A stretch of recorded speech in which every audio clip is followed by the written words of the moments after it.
அண்ணன் ஹிமாயின் அவர்கள் பேசும்போது பாம்பையும் பாப்பானையும் விட்டு பார்த்தா பாம்பை விட்டுட்டு பாப்பான் அடி அப்படின்னு சொன்னாங்க. இப்போ பாம்பையும் திராவிடனையும் பார்த்தா பாம்பை விட்டு திராவிடன் அடின்னு சொல்லுவான்னு சொன்னார். அண்ணனுக்கு ஒரு சின்ன திருத்தம், திருடனையும் திராவிடனையும் பார்த்தா திருடனை விட்டுட்டு திராவிடன் அடி. ஏன்னா திருடன் திருந்த வாய்ப்பு இருக்கு, திராவிடன் திருந்த வாய்ப்பே இல்லை. 2026 கும்பகோணம் சட்டமன்ற வேட்பாளரை அறிமுகப்படுத்துகிற இந்த கூட்டத்தை ஒருங்கிணைத்து நடத்துகிற நாம் தமிழர் கட்சியினுடைய உறவுகளுக்கும், குடந்தை என்றும் குடமூக்கு என்றும் கும்பகோணம் என்று அழைக்கப்படுகிற வரலாற்று சிறப்புமிக்க இந்த நகரில் மானத்தோடும் அறிவோடும் வீரத்தோடும் வாழ்ந்து வருகிற எம் தமிழ்ச்சாதியின் சொந்தங்களுக்கும்,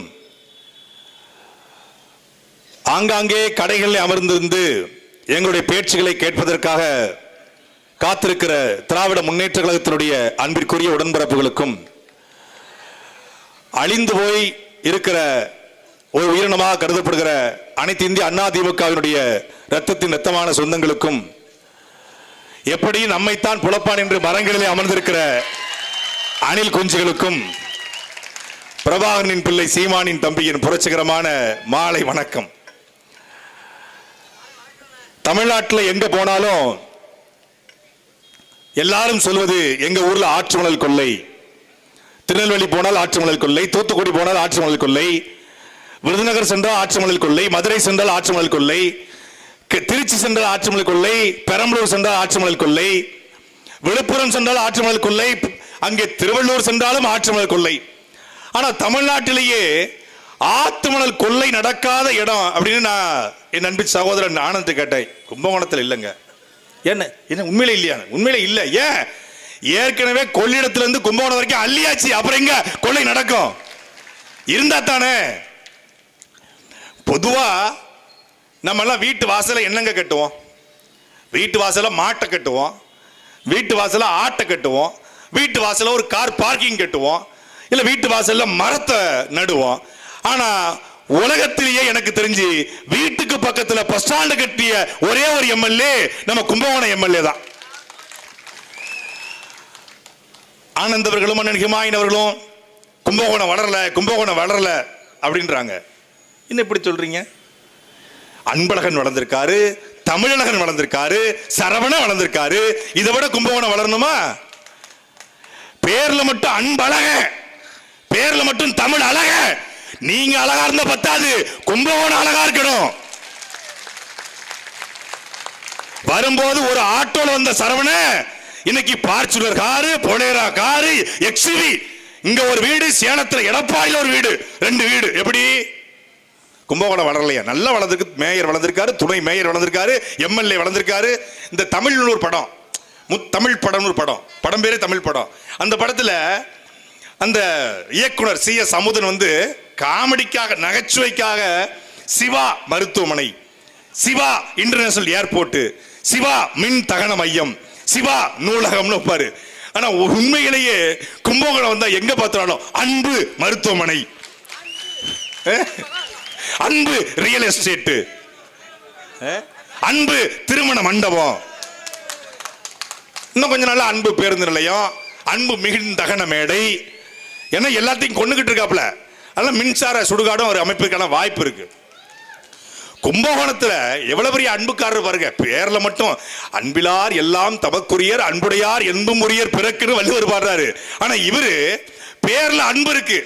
கும்பகோணத்துல இந்த பேருந்து நிலையம் பக்கத்துல ஒரு 10-20 வருஷமா பூகட்டி வித்த ஆயா எவ்வளவு கிடைக்கும்? ஒரு 150 ரூபா. பழம் வித்த ஒரு அண்ணன் எவ்வளவு கிடைக்கும்? ஒரு 200 ரூபா. வெத்தலை பாக்கு, இந்த ஆனந்த விட இந்த புத்தகத்தை போட்டு ஒரு புத்தக கடை, இப்படி உணவகம், விடுதி அப்படின்னு ஒரு 100கணக்கான குடும்பங்கள் கும்பகோணம் பேருந்து நிலையத்தை நம்பி பொழைச்சிக்கிட்டு இருந்தாங்க. அவங்க வயிற்றுல மண்ணள்ளி போட்டு இங்கிருந்து 17 கிலோமீட்டர் தூரத்தில் கொண்டு போய் சாக்கோட்டைக்கு பக்கத்தில் பேருந்துல யாரையா உங்ககிட்ட கேட்டது? கும்பகோணத்திலிருந்து யாராவது பெட்டிஷன் போட்டாங்களா எங்களுக்கு பேருந்து நிலையம் வேணும்னு? கும்பகோணம் பேருந்து நிலையத்தை சீர்படுத்தி அதை சரி பண்ண சட்டமன்ற உறுப்பினர் தேவையா? இங்கிருந்து அவர் வீட்டு பக்கத்துல பஸ் ஸ்டாண்டு கிட்ட சட்டமன்ற உறுப்பினர் தேவையா? அதுவும் அந்த பேருந்து நிலையம் கட்டுவதற்கு தானம் கொடுக்கறாங்களாம். பாரிவள்ளல் பரம்பரையில் பிறந்த கடைசி வாரிசு இந்த விவேக் ஒரு படத்துல வேலையில்லா பட்டதாரி படத்துல உங்க முகர கட்டையெல்லாம் பார்த்தா அவ்வளவு நல்லவங்க மாதிரி தெரியல பாரு. பேருந்து நிலையம் கட்டுவதற்கு தானம் கொடுக்க அளவுக்கு பெரும் மதிப்பிற்குரிய அண்ணன். இன்னைக்கு உண்மையிலே வந்த உடனே நான் அவருக்கு வாழ்த்து சொல்ல நினைச்சேன். அண்ணன் அன்பழகன் அவருக்கு யுகாதி வாழ்த்துக்கள். இன்னைக்கு தெலுங்கு வருட பிறப்பு, யுகாதி வாழ்த்துக்கள் அவருக்கு. குடும்பத்தோட கொண்டாடிட்டு இருப்பீங்க. நீங்க கொண்டாடுவது போல கும்பகோணத்தில் எல்லாரும் கொண்டாடணும் அண்ணா. அதனால பேருந்து நிலையத்திற்கு 4.5 சென்டா தலைவா, 4.5 ஏக்கர் மொத்தத்தில் ஒரு 4 ஏக்கரை பேருந்து நிலையத்துக்கு அன்பளிப்பா கொடுக்குறாங்க. கொடுத்தது 4.5 ஏக்கர். சுத்தி யார் இடங்கன்னு பார்த்தா கும்பகோணம் அன்பழகனுடைய 100 ஏக்கர் இருக்கு. அப்ப பேருந்து நிலையம் அங்க அமைக்கப்பட்டா அங்க கடைகள் வரும், அங்கே பல்வேறு நிறுவனங்கள் வரும், உணவகங்கள் வரும், விடுதி வரும், பேக்கரி வரும். அப்ப என்ன ஆகும்? அந்த இடத்தினுடைய மதிப்பு பன்மடங்கா கூடும். இதுக்கு பேர் என்ன? Give and take policy. இதுக்கு பேர் தான். இவர் அப்படியே பூண்டி வாண்டையாரு அப்படியே கொடுத்த அள்ளி கொடுத்துட்டு தான் அடங்குவாரு. இவரே வள்ளல் பாண்டித்துறை தேவர் அப்படியே எழுதி கொடுத்துட்டு தான் அடங்குவாரு. இவர் பக்கி முகமது ராவுத்தர் அப்படியே வாவு சிதம்பரம் அள்ளி கொடுத்துருவாரு. மக்களுடைய வயிற்று அடிச்சு சம்பாதிச்ச காசுல அரசுக்கு தானமா கொடுத்துட்டு தன்னுடைய நிலத்தை டெவலப் பண்ணிருக்காரு ஒரு சட்டமன்ற உறுப்பினர். அப்புறம் எப்படி கும்பகோணம் வளரும்? வரலாற்று சிறப்புமிக்க ஒரு பகுதி கும்பகோணம். கும்பகோணம் என்றால் கோவில் நகரம். இந்தியா முழுமைக்கு இருக்கக்கூடிய பக்தர்கள், ஆன்மீகவாதிகள் கும்பகோணத்துக்கு வராங்க. சாரங்கபாணி கோயிலுக்கு, சக்கரபாணி கோயிலுக்கு, இங்க இருக்கக்கூடிய நவ திருப்பதி நவ கோவில்களுக்கு வர்றாங்க, படையெடுத்து வர்றாங்க. வந்தவர்கள் காவிரி ஆத்துல குளிச்சு கொண்டாடி மகிழ்ந்து சாமியை கும்பிட்டு போனாங்கன்னா அவங்களுக்கு ஒரு மகிழ்ச்சி ஏற்படும். சாக்கடையில குளிச்சு போனா என்ன மகிழ்ச்சி ஏற்படும்? நோய் தான் வரும். அதைத்தான் ஹிமாயின் அவர்கள் இந்தியாவில் இப்படி ஒரு கொசு பார்த்ததுன்னா அவர் ரொம்ப அனுபவிச்சவர். இந்த கவுண்டமணி படத்துல லாட்டரி அடிச்சிரும். லாட்டரி அடிச்சிரும். செந்தில் அந்த லாட்டரி சீட்டை கொண்டு போய் இந்த சவரப்பட்டியில் வச்சிருவாப்ல, சவரப்பட்டி தூக்கி தூர போட்டுருவாப்ல. இப்ப கவுண்டமணி வீட்டுக்கு போய் அவர் மனைவியை கூப்பிட்டினா இப்ப எதையாவது வாங்கி ஆகணும். இந்த தெரு என்ன விலை, இந்த வீதி என்ன விலை, இந்த ஊர் என்ன விலை, ஊர்ல விற்க மாட்டாங்க, இப்ப எதையாவது வாங்கணும்டாங்கிற மாதிரி ஒரு சட்டமன்ற உறுப்பினர் நான் இப்ப எதையாவது வாங்கணுமே, டேய் இந்த மகாமகம் குளம் என்ன விலைன்னு கேளு. சார் விற்க மாட்டாங்கண்ணே, 12 வருஷம் இருக்க மகாமகம். அப்படியா? இந்த சக்கரபாணி கோயில வைப்பாங்களா? ஐயோ அது அறநிலைத்துறை கட்டுப்பாடுன்னு. இந்த சாரங்கபாணி கோயில் ஐயோ விற்க மாட்டேங்கண்ணே, இப்ப எதையாவது வாங்கணும்டா. அப்ப இந்த அன்னை காலேஜ் என்ன விலைன்னு கேளு. அண்ணே அவங்க அண்ணன் தம்பி 4 பேரும் இந்த திருப்பதி பிரதேச கடை மாதிரின்னு ஆனந்தம் படுத்தவர லிங்கிசாமி மாதிரி அப்படி ஒற்றுமையா இருப்பாங்க, தரமாட்டாங்கன்னு. இல்லைன்னா அன்னை காலேஜ் வாங்கியிருப்பாப்ல. இப்படி எதையாவது வாங்கணும்னு துடித்துக் கொண்டிருக்கிற சட்டமன்ற உறுப்பினராக இருக்கிற மரியாதைக்குரிய அண்ணன் அன்பழகனுக்கு உங்கள் வாக்கா? இல்லை இந்த கும்பகோணத்தை மீண்டும் கோவில் நகரமாக, சோழர் தலைநகரமாக மாற்ற துடிக்கிற எங்களுக்கு உங்கள் வாக்கா என்பதுதான் கேள்வி. தாராசுரத்தில் நூற்றாண்டு கலைஞர் கருணாநிதி நூற்றாண்டு விழாவை ஒட்டி ஒரு நூலகம் தாராளமாக கட்டலாம், மாற்று கருத்து இல்லை. நூலகம் படிக்கணும், நூலகம் தேவைதான். கலைஞர் கருணாநிதி அவர்களுக்கு தமிழ்நாட்டிலே முதலமைச்சராக இருந்த, வசனகர்த்தாவாக இருந்த பெருமதிப்பிற்குரிய ஐயா கலைஞர் கருணாநிதிக்கு நூற்றாண்டு நூலகம் கட்டுறீங்களே, திருக்குவளையில கோட்டம் கட்டுறீங்களே, 180 கோடியில சென்னையில சமாதி கட்டுறீங்களே, திருச்சியிலையும் அலங்காநல்லூரிலையும் ஜல்லிக்கட்டு வளாகம் அமைக்கிறீங்களே, பெருமதிப்பிற்குரிய ஆண்டவர்களே, திமுகவுடைய ஆட்சியாளர்களே, தமிழர் இன வரலாற்றில் கரிகால் சோழனுக்கு பிறகு தமிழர் இன வரலாற்றை தூக்கி நிறுத்தியவன். 1000 ஆண்டுகளுக்கு முன்பு கட்டிய அந்த கோவிலிலே சிறு விரிசல் கூட விழாது கடாரம் சென்று உலகத்தின் பல நாடுகளை வென்ற, இலங்கையை வென்ற புலிக்கொடி வேந்தன், சோழ வேந்தன் எங்கள் பாட்டன் ராஜராஜ சோழனுக்கு ஒரு சமாதி ஏன் கட்டல, ஒரு நினைவிடம் ஏன் கட்டல? ராஜராஜ சோழனை விட கலைஞர் கருணாநிதி பெரியாளா? நான் கேட்கிறேன். இந்த உடையாளூர்ல எங்கெல்லாமோ அகழாய்வு.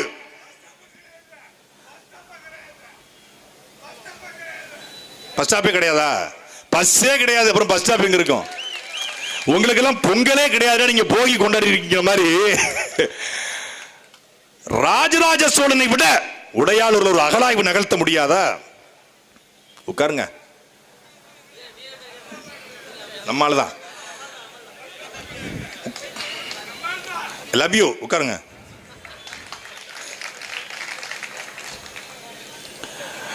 உள்ளுக்குள்ள ராஜராஜ சோழன் இறங்கிட்டாப்ல. உட்காருங்கய்யா, உட்காருங்கய்யா. உடையாளூர்ல ஒரு அகழாய்வு நிகழ்த்தி ராஜராஜ சோழனுக்கு ஒரு நினைவிடம் அமைக்க முடியுமா? இல்லதா முடியாது. ஆனா இங்க என்னன்னா, நாங்கெல்லாம் யார் தெரியுமில்ல, நாங்க Rajaraja Cholan state what's DNA check பண்ணி பாருங்க. ராஜராஜ சோழ வன்னியர், ராஜராஜ சோழ பறையர், ராஜராஜ சோழ தேவர், ராஜராஜ சோழ தேவேந்திரர், ராஜராஜ சோழ டேஸ் டேஸ் டேஸ்னு என்னென்ன சாதி இருக்கோ எல்லா சாதியும் ராஜராஜ சோழனை கொண்டாடுது. ஏன்? நல்லவனை சாதி பயன்படுத்தும், கெட்டவன் சாதியை பயன்படுத்திக் கொள்வான். ராஜராஜ சோழன் நல்லவன். ஏன் நல்லவன்? ராஜராஜ சோழன் மட்டும்தான் அந்த கோவில் கட்டுவதற்கு, ஆலயம் கட்டுவதற்கு மோர் கொடுத்தவங்க, நீர் கொடுத்தவங்க, நெய் கொடுத்தவங்க, எண்ணெய் கொடுத்தவங்க, எல்லாவற்றையும் கல்வெட்டிலே பதிந்து வைத்த உலகத்தின் ஒரே மன்னன் நமது பாட்டன் ராஜராஜ சோழன் மட்டும்தான். இத கொத்தனார் பேர் எங்க தாஜ்மஹால் கட்டின ஒரு பேர் இருக்கா? கிடையாது. ஆனா இங்க ராஜராஜ சோழ குஞ்சர மல்லர், பெருந்தச்சன் குஞ்சர மல்லர் என்கிற அந்த ஆசாரி சமூகத்தை சார்ந்த அவர்தான் தஞ்சை பெருவுடையார் கோயிலை கட்டினார் என்று கோவில்ல கல்வெட்டு எழுதி வச்சிருக்கிறான். அவன் எழுதி வச்சது மாதிரி நீங்களும் உங்க சாதனைகளை திமுக ஆட்சிக்கு வர்றதுக்கு முன்னாடி ஒரு பாட்டு பாடி ஓட்டு கேட்டு வந்தீங்கல்ல, நீங்க என்ன சாதனை பண்ணிருக்கீங்க, என்ன சொன்னீங்க அப்படிங்கிறத இந்த தஞ்சை பெருவுடையார் கோயில் கல்வெட்டுல எழுதி வச்சீங்கன்னா எனக்கு பிறகாக அவர்களுடைய சந்ததிகளை பார்த்துட்டு ஆகா இவரல்லவா ஸ்டாலின், இவரல்லவா முத்துவேல் கருணாநிதி ஸ்டாலின் தெரிஞ்சுக்குவாங்க. இல்ல கும்பகோணம் அன்பழகன் ஏதாவது கல்வெட்டு எழுதி நாங்க கும்பகோணத்தில் 2016 எம்எல்ஏ வரதுக்கு முன்னாடி எனக்கு இவ்வளவு சொத்து, 2026 எனக்கு இவ்வளவு சொத்து என்று உங்களுக்கு தெம்பு, திராணி, துணிச்சல், நேர்மை, உண்மை, வாய்மை ஏதாவது ஒண்ணு இருந்தா உங்களால சொல்ல முடியுமா? 2016 எவ்வளவு சொத்து, 2026 எவ்வளவு சொத்து சொல்லுங்க. வெளிப்படைத்தன்மை வருவீங்க. மக்களுடைய வாக்கை பறித்து நீங்க என்ன பண்ணீங்க? சொகுசா வாழ்றீங்க நல்லா, எந்த டெவலப்மெண்ட்டும் இல்ல. ஆனால் எங்களுடைய கோட்பாடு என்பது என்ன? இந்த 1000 தரோம், இந்த 2000 தரோம், இந்த 2500 தரோம், அதுவல்ல எங்களுடைய இது. இலவசம் என்பது தூய குடிநீர், படிக்க பள்ளி, மருத்துவம் செய்ய மருத்துவமனை, அனைவருக்கும் தரமான சமமான கல்வி, அனைவருக்கும் தரமான சமமான மருத்துவம், தூய குடிநீர், இலவசம். இந்த மூன்றை தவிர அனைத்தையும் மக்களே வேலை சென்று பெற்றுக் கொள்ளக்கூடிய தன்மானமிக்க வாழ்க்கையை உருவாக்குவது நாம் தமிழர் கட்சியுடைய தேர்தல் வரைவு. இன்னைக்கு நாம் தமிழர் கட்சியுடைய தேர்தல் அறிக்கை வெளியிடப்பட்டிருக்கு. படித்த இளைஞர்கள் இருக்கீங்க, மக்களரசு.com இணைய பக்கத்துல நாம் தமிழர் கட்சியுடைய தேர்தல் அறிக்கை இருக்கிறது. படிச்சு பாருங்க. நான் வெளிப்படையா சொல்றேன், நாம் தமிழர் கட்சி தேர்தல் அறிக்கை போல திமுகவோ அதிமுகவோ தாவேக்காவோ கொடுத்து விட்டா life time settlement, life time settlement கொடுக்க சொல்லுங்க. அண்ணன் சீரு, தாய்மாமன் சீரு, மாதம் 2500 ரூபாய், மாதம் 2500 ரூபான்னா தமிழ்நாடு முழுக்க 3 கோடி பெண்கள் இருக்காங்க. மாதம் 2500 ரூபான்னா கிட்டத்தட்ட ஒரு மாதத்திற்கு 7500 கோடி ரூபாய் வருது. வருஷத்திற்கு 90000 கோடி ரூபாய் வருது. வருஷத்துக்கு 90000 கோடி என்றால் 5 ஆண்டுகளுக்கு 4,50,000 கோடி ரூபாய். தமிழ்நாட்டினுடைய ஓராண்டு பட்ஜெட் 4,30,000 கோடி ரூபாய். அண்ணன் சீராக பெருமதிப்பிற்குரிய சகோதரர் தமிழக வெற்றி கழகத்துடைய தலைவர் பக்காமாஸ் பனையூர் பண்ணையார் அவர்கள் கொடுக்கிற தொகை 2500, 90000 கோடி இலவசம். மதிப்பிற்குரிய சகோதரர் விஜய் அவர்களே, தமிழக வெற்றி கழகத்திலே கும்பகோணத்திலே கையிலே துண்டு வாயிலே விசில் என்று பறந்து கொண்டிருக்கிற விசிலடிச்சான் குஞ்சிகளே, உங்களுக்கு உங்கள் அண்ணன், உங்கள் மூத்தவன் ஒரு கேள்வி எழுப்புற, இந்த 90000 கோடியை எந்த பொருளாதாரத்திலிருந்து எடுப்பீர்கள் என்று சொல்லுங்கள். நான் விஜயை விமர்சிப்பதை விட்டுவிட்டு தாவேக்காவில் இணைகிறேன்.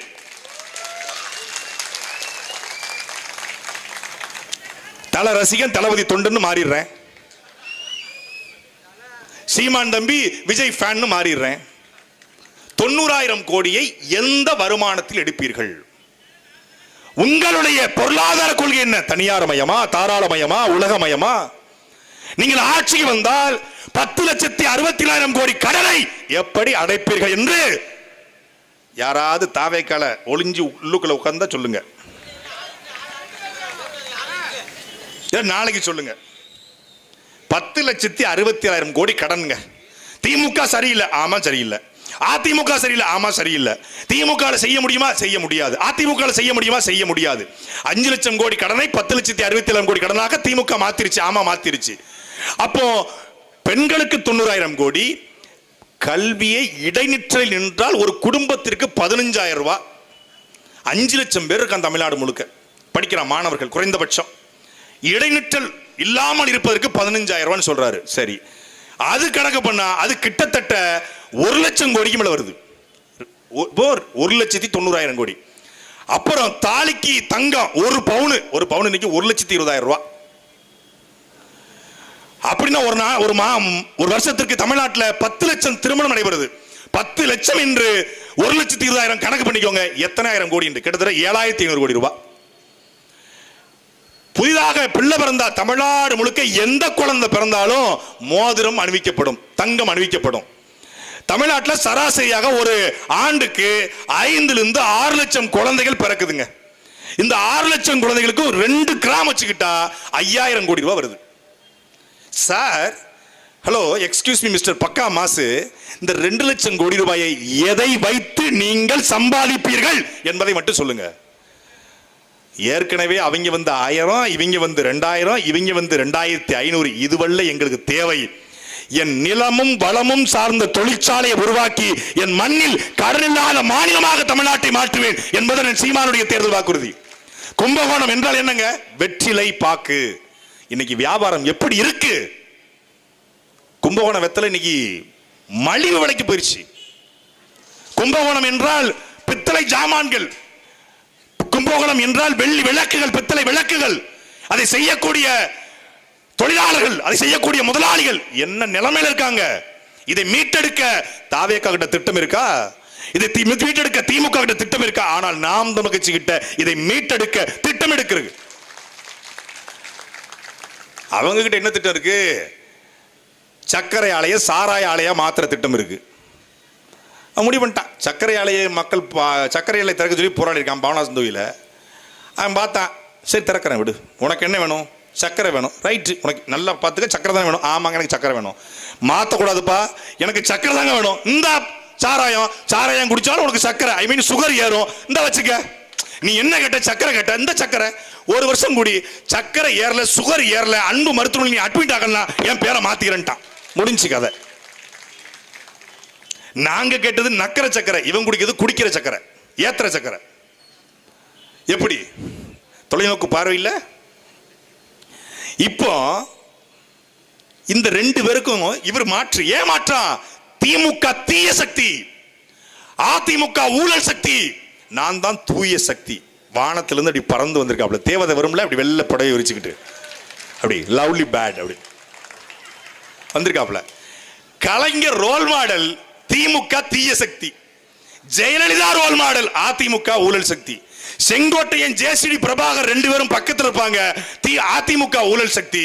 இந்த பக்கம் 2021 வாடகை சைக்கிள் எடுத்துட்டு போய் எடுத்த நாள் முதல் இந்த நாள் வரை வண்டியை விடவில்லை, என்ன ராமசாமி எப்படி இருக்க, ஆலைய காணோம் அப்படிங்கிற மாதிரி திமுக 2020 ஓட்ட போட்டுட்டு, கலைஞர் அவர்களுக்கு அவர் வாழும் போதே ஒரு செலவைக்கணும். எனக்கு தமிழ் பேர்ல எனக்கு பிடிச்சதே உதயநிதி, கலாநிதி, கருணாநிதி, கனிமொழி, இன்பநிதி, துன்பநிதி, துக்கநிதி, துயரநிதி. தமிழ்ல இவருக்கு பிடிச்சதே கனிமொழி தானா? பயபிள்ள எதுக்கோ பிட்ட போட்டிருக்கான். ஐ மீன் திமுக சேர்றதுக்கு ஏதோ பிட்ட போட்டிருக்கான். அது நடக்காது அங்க, வாய்ப்பு ராஜா. அப்போ 2021 வரைக்கும் திமுக ஓட்டு போட்டுட்டு கலைஞர் ரோல் மாடல். நான் என்னத்துக்குங்க ரோல் மாடல்? நான் யோசிச்சு பார்க்கிறேன். கலைஞருடைய எழுத்து பிடிச்சிருக்குமா? இந்த ஆளுக்கு எழுத்துவும் தெரியாத. கலைஞருடைய பேச்சு பிடிச்சிருக்குமா? விஜய்க்கு பேசவும் தெரியாத. கலைஞருடைய வசனம் பிடிச்சிருக்குமா? வசனம் ஒழுங்கா வராத. இவரு காந்தி பிறந்த மண்ணு, டீ கடையில் நின்று தின்னுவாரு பண்ணுல பேசிட்டு இருப்பாப்ல. இது நீங்க இது எதிர்க்கு போடுகிற ஓட்டா, அது ரோட்டா, வரட்டா, கும்பகோணத்தை சாப்பிடலாம் புரோட்டா அவ்வளவு பேசிட்டு இருப்பாப்ல. அப்போ என்னங்க பிடிச்சிச்சுன்னா, கலைஞர்கிட்ட பிடிச்சது எது? இல்ல,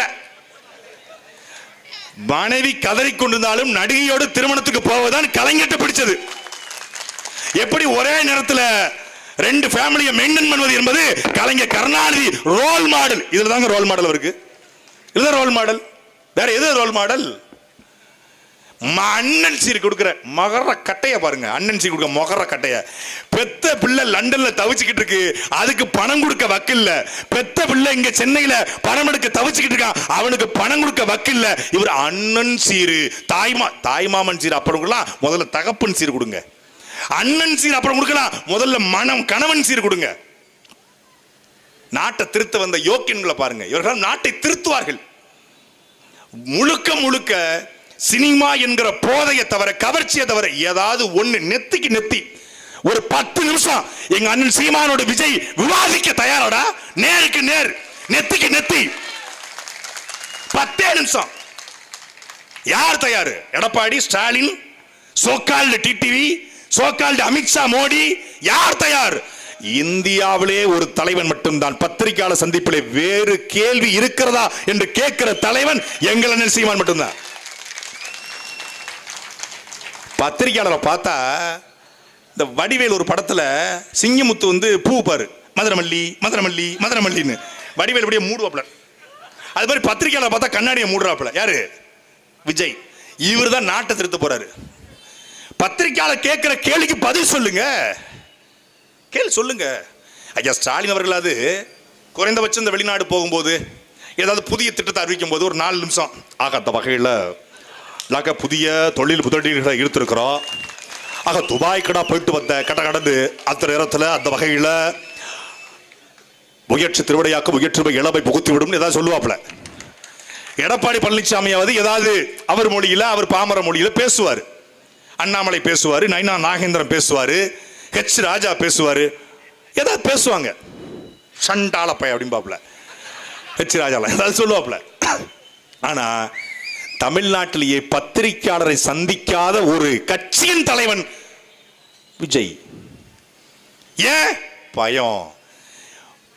மேடைனா துண்டு சீட் வச்சு படிச்சிடலாம், A4 சீட்ல படிச்சிடலாம். பத்திரிகையாளருக்குன்னா கேள்வி கேட்டா பதில் சொல்லணும்.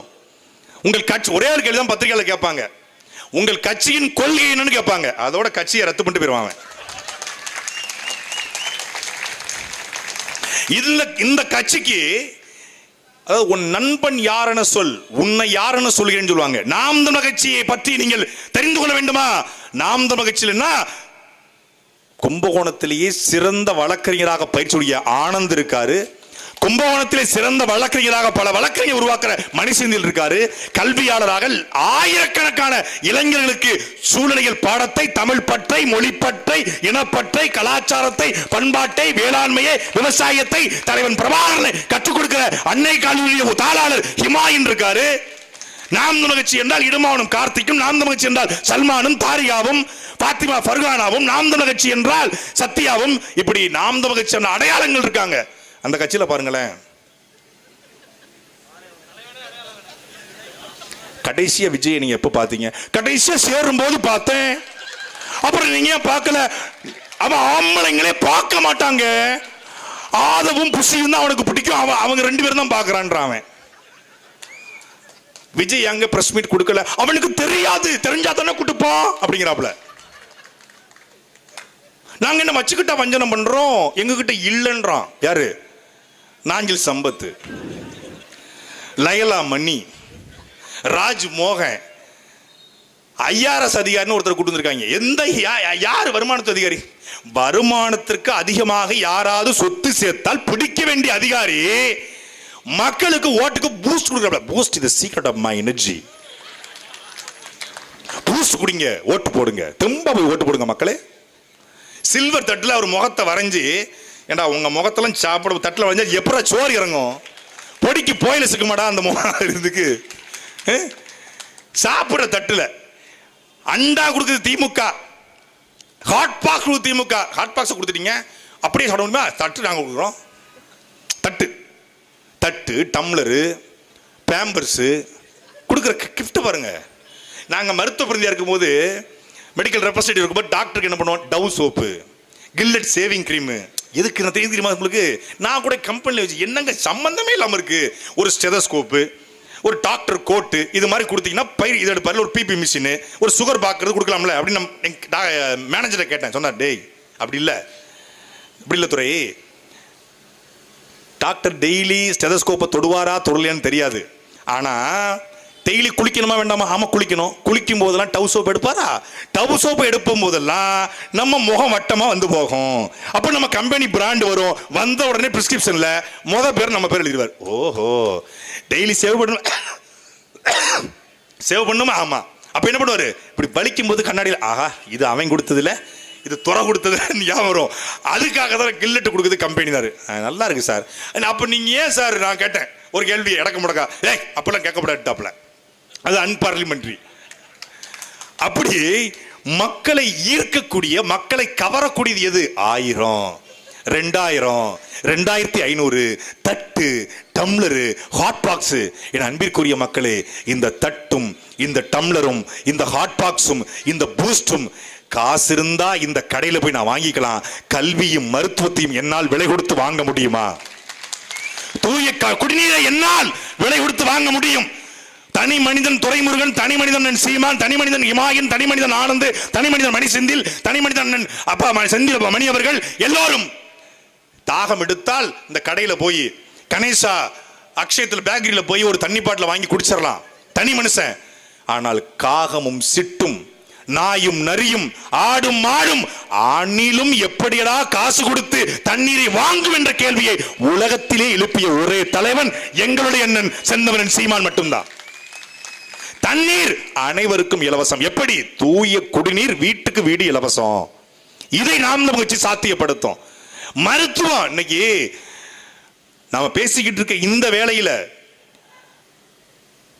நாமக்கல் பக்கத்துல ஒரு துறையூர் பக்கத்துல ஒரு அரசு மருத்துவமனையில ஒரு 4.5 வயது குழந்தையை தூக்கி கொண்டு ஆரம்ப சுகாதாரத்துக்கு அவங்க தாய், அவங்க அப்பா பேரு செல்வராஜ், அவங்க அம்மா பேரு திவ்யா, 4.5 வயது குழந்தையை தூக்கி கொண்டு அரசு மருத்துவமனைக்கு போறாங்க. அரசு மருத்துவமனை அன்பிற்குரிய மக்களே, திராவிட மாடல் திமுக ஆட்சி 70 ஆண்டு காலம். அரசு மருத்துவமனையில் மருத்துவர் இல்ல, மருத்துவ பணியாளர் இல்ல, ஒரே ஒரு செவிலியர், எந்த உபகரணமும் இல்ல. அந்த குழந்தைக்கு என்ன நடந்ததுல மூச்சு திணறல். குழந்தை 1 மணி நேரத்தில் இறந்து விட்டது. என் குழந்தைக்கு நடந்தது, இனி எந்த குழந்தைக்கும் நடக்க கூடாது என்று அந்த தாய் கண்ணீரோடு பேட்டி கொடுக்கிறாள். தமிழ்நாடு முழுமைக்குரிய ஆரம்ப சுகாதார நிலையம், அரசு மருத்துவமனையுடைய நிலை இந்த நிலைதான். இதை மாற்றத்தான் உங்கள் பிள்ளைகள் இப்படி தொண்டை தண்ணி வடல நெஞ்சு வெடிக்க வெடிக்க நாங்கள் கத்துவது என்பது அனைவருக்கும் தரமான சமமான சுகாதாரமான மருத்துவத்தை, காய்ச்சல் முதல் புற்றுநோய் வரை உலக தரத்தை மருத்துவமனை கொடுப்போம். மருத்துவம் இலவசம். பள்ளிக்கூடம் என்னால கட்ட முடியாது, கல்வி இலவசம். எப்படி கல்வி? உலகத்தரமான கல்வி. என்னச்சு? உலகத்தரமான கல்வி. நம்ம கூடியவா? அவனுக்கு தெரியல, அது ஏதோ மஞ்சள் சிகப்பு போட்ட கொடியோ இல்ல கருப்பு சிவப்பு போட்ட கொடியோ இல்ல, உலகத்தின் 24 நாடுகளை எதிர்த்து சண்டையிட்ட மேதகவே பிரபாகரனுடைய கொடி அது. ஈழத்திலும் இமயத்திலும் ஒரு சேர பறந்த கொடி, 2000 ஆண்டுகளுக்கு மூத்த கொடி எங்கள் கொடி. திமுக கொடி என்பது ஒரு 50 வருஷம், அதிமுக கொடி என்பது ஒரு 35 வருஷம், காங்கிரஸ் கொடி என்பது ஒரு 100 வருஷம், பிஜேபி கொடி என்பது 60 வருஷம். ஆனா உலகத்திலேயே 2000 ஆண்டுகளுக்கு எந்த கரிகால் சோழனும் ராஜராஜ சோழனும் ராஜேந்திர சோழனும் ஏந்திய கொடி எங்களுடைய புலிக்கொடி. இப்படி பேடித்தனமா, பெட்டைத்தனமா, கேடித்தனமா, போடித்தனமா, திராவிடத்தனமா, திருட்டுத்தனமா, கருணாநிதித்தனமா இப்படி கொடியை ஒடிக்கிறதுக்கு பேர 4 தெருல பிச்சை எடுத்து பிழைக்கலாம்டா. பிச்சை எடுத்து நீ ஆம்பளையா இருந்தா உடம்புல ஒரு ரத்தம் வந்தா ஒண்டிக்கு ஒண்டி வாடா வாடா. கொடியை ஒடிக்கிறவன்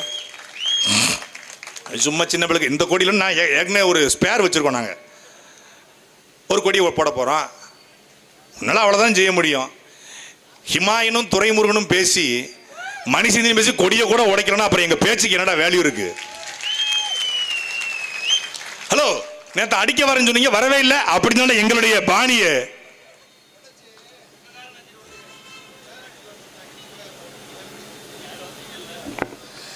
சரி, நான் கூட லைட்டா பேசலாம்னு வந்தேன், கொடியை உடைச்சிட்டாங்க. அப்போ வச்சு செஞ்சிருவோம். நீ ஒடிச்சிருக்கிறது சாதாரண கொடியில தம்பி, சிங்கள படைய ஓட விட்ட புலிக்கொடி இந்த கொடி. நீ ஒடிச்சிருக்க கொடி சாதாரண கொடியில என் தம்பி. கடல் கடந்து யானைகளை ஏத்தி கொண்டு போய் மலேசியாவை வந்த ராஜேந்திர சோழன் ஏந்திய புலிக்கொடி. இந்த புலிக்கொடி அறமும் வீரமும் நிறைந்த கொடி, புலிக்கொடி. சரி, உடைச்சிட்டு போ. அவ்வளவுதான், பாவம், பரிதாபம் அது.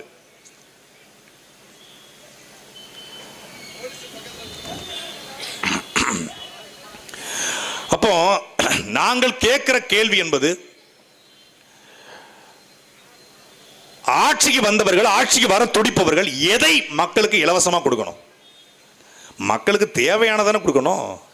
மக்களுக்கு தேவையானதை கொடுக்காம இவங்கள் எப்படி வாக்கை பறிக்கலாம் என்பதை குறிவைத்து இங்கே வாக்குறுதிகள் கொடுக்கப்படுது. வாக்குறுதி என்பது வாக்கை உறுதிப்படுத்தக்கூடிய, எனக்கு இந்த ஓட்டு வேணும், எனக்கு பெண்கள் ஓட்டு வேணும், எனக்கு எதுக்கு இப்படி என்ன பிரச்சனை? உட்காருங்க, முதல்ல நீங்க உட்காருங்க. தேர்தல் ஆணையத்துடைய கட்டுப்பாட்டின்படி சரியான தேர்தல் அனுமதியை பெற்று நாம் கூட்டத்தை நடத்தி கொண்டிருக்கிறோம். கொடியை உடைக்கிறது, இந்த வாகனத்தை உடைக்கிறது, இதெல்லாம் தேர்தல் ஆணையம் பார்த்து கொண்டு தான் இருக்கு. உட்காருங்க. அவர்களை போல நாமளும் சிறுபொழித்தனமா இருக்கக்கூடாது. வாக்குறுதி என்பது வாக்கை உறுதிப்படுத்தக்கூடிய இருக்கு. பெண்களுக்கு இலவசம், பெண்களுக்கு பேருந்து இலவசம் ஒரு ஐயா, ஆண்களுக்கும் பேருந்து இலவசம் ஒரு ஐயா, தமிழ்நாடு முழுமைக்கும் பேருந்து இலவசம் விஜய்னா. அப்ப பேருந்து எதற்கு? அப்ப தமிழ்நாடு அரசு பேருந்துங்கிறத இலவச பேருந்து மொத்தமா மாத்திருங்க. சரி, பேருந்து ஆண்களுக்கு பெண்களுக்கு தமிழ்நாடு முழுக்க இலவசம். இந்த நிதியை எதை கொண்டு நீங்கள் சரி செய்வீர்கள்? இதற்கு எப்படி நிதியை சேகரிப்பீர்கள்? இந்த கேள்விக்கு பதில் இருக்கா? கிடையாது. எந்த திட்டமும் இல்லாம, எந்த கனவும் இல்லாம எங்களை சொல்றா சீமான் சொல்றதெல்லாம் சாத்தியமே இல்லை. வீட்டுக்கு ஒரு அரசு விளைஞ்ச சாத்தியம் இல்ல, இயற்கை விவசாயம் அரசு விளைகிற சாத்தியம் இல்ல. ஏண்டா, ஆடு மாடு மேய்த்தல் விவசாயம் செய்வது சாத்தியம் இல்லை என்றால் சாராய கடையில சாராயம் ஊத்தி கொடுக்கிற மட்டும் அரசு வேலையா இருப்பது சாத்தியமா? அது சாத்தியம். சாராயத்தை இது மில்லி, இது கோட்டரு, இது ரம்மு, இது ஜின்னு, இது பிராண்டி, இது வாம் பீரு அப்படின்னு படிச்ச பட்டதாரி, எம்ஏ படித்தவன், பிஇ முடித்தவன், எம்பிஏ முடித்தவன் டாஸ்மாக்ல உட்கார்ந்து சாராய பாட்டுல எடுத்து கொடுக்கிறான். அவன் அரசு வேலை பார்க்கும்போது உணவை தருகிற என் விவசாயி அரசு வேலை பார்க்க கூடாதா என்கிற கேள்வியை நாங்கள் எழுப்புறோம். அங்கே நாங்க விவசாயம்னா ஏதோ வாங்குற வேலை தூக்கிக்கிட்டு, பழைய கஞ்சியை தூக்குச்சீட்டில் ஊத்திக்கிட்டு, பழைய வேட்டியை மடிச்சு கட்டிக்கிட்டு, ஒரு அருவாளை தூக்கி போட்டுக்கிட்டு விவசாயம் பார்க்க போறாங்க. சீமானி எல்லாரையும் படிச்சவனெல்லாம் விவசாயியா மாத்துறாரு. படிச்சவங்களாம் ஆடு மாடு மேய்க்க சொல்றாரு. படிச்சவங்களை ஆடு மாடு மேய்க்க சொல்லல. எங்களுடைய ஆடு மாடு மேய்த்தல், எங்களுடைய விவசாயம் என்பது படிச்சவனுக்கும் படிக்காதவனுக்கும் அங்கே அரசு வேலை. இனி படிக்காதவனே இல்லை என்ற நிலையை உருவாக்குவது அடுத்த வேலை. நீங்க மேலை நாடுகளை நவீன தொழில்நுட்பத்தை பயன்படுத்தி, விஞ்ஞானத்தை பயன்படுத்தி ஹெலிகாப்டர்ல உலங்கு வானூர்தியில வந்து அப்படியே மேய்ச்சிட்டு போறான். மேய்க்கிறது நீங்க குச்சி வச்சு மேய்க்கிறது இல்ல. 10,000 ஏக்கர் அங்கே ஆட்டு பண்ணை, 10,000 ஏக்கர் அங்கே மாட்டு பண்ணை, பக்கத்துல தக்காளி தோட்டம், பக்கத்துல எள்ளு, பக்கத்துல சூரியகாந்தி, பக்கத்துல வாழை, பக்கத்துல தென்னை, பக்கத்துல பனை என்று தொழிற்சாலைகள். பனை சார்ந்த தொழிற்சாலை, தென்னை சார்ந்த தொழிற்சாலை, தக்காளி அங்கிருந்து சாஸ் தயாரிக்கிற தொழிற்சாலை, தென்னை மரமா இளநீர், அங்கிருந்து தென்னை மரத்திலிருந்து தென்னம்பாலு, தென்னை மரத்திலிருந்து தென்னங்கருப்பட்டி, தென்னை மரத்திலிருந்து தென்னம் புண்ணாக்கு, தென்னையிலிருந்து இனிப்பு, அங்கிருந்து நாறு சணல் என்று பலாயிரக்கணக்கான இளைஞருக்கான வேலை வாய்ப்பை தென்னைக்கு பக்கத்திலேயே கொடுக்க முடியும் என்பது சீமானுடைய பெருங்கனவு. 840 பொருட்களை ஒரு பனை தருது. அதான் கற்பக விருட்சம் என்று அழைக்கிறாங்க. பனையிலிருந்து பனம் பால், பனங்கல்லுன்ற பனம் பால், பனம் கருப்பட்டி, பனையிலிருந்து பனம் கற்கண்டு, பனம் பழத்திலிருந்து சாக்லேட்டு, பனம் கிழங்கு, பனங்கிழங்கிலிருந்து மாவு, பனங்கிழங்கு மாவுலேருந்து தானியங்கள், சத்து மாவு, இப்படி 840 பொருட்களை கொடுக்குது. கூட அதுல இருந்து கட்டில், இப்படி எல்லாத்தையும் கொடுக்க முடியும். அதுக்கு என்ன வேணும்? ஒரு நோக்கம் வேணும், ஒரு கனவு வேணும், ஒரு லட்சியம் வேணும். சிப்காட்டு, ஸ்டெர்லைட்டு, மீத்தேனு, இதுதான் அவருடைய கனவா இருக்கு. மஹிந்திராவை கொண்டு வந்தோம், வின்ஃபாஸ்ட கொண்டு வந்தோம், ஹூண்டாயை கொண்டு வந்தோம், i20 கொண்டு வந்தோம், ஐபோனை கொண்டு வந்தோம், ஃபாக்ஸ்கானை கொண்டு வந்தோம். இதுவல்ல எங்கள் கனவு. இந்த நிலம் தமிழ்நாட்டிலேயே அதிக சமவெளி பரப்பு எதுங்க?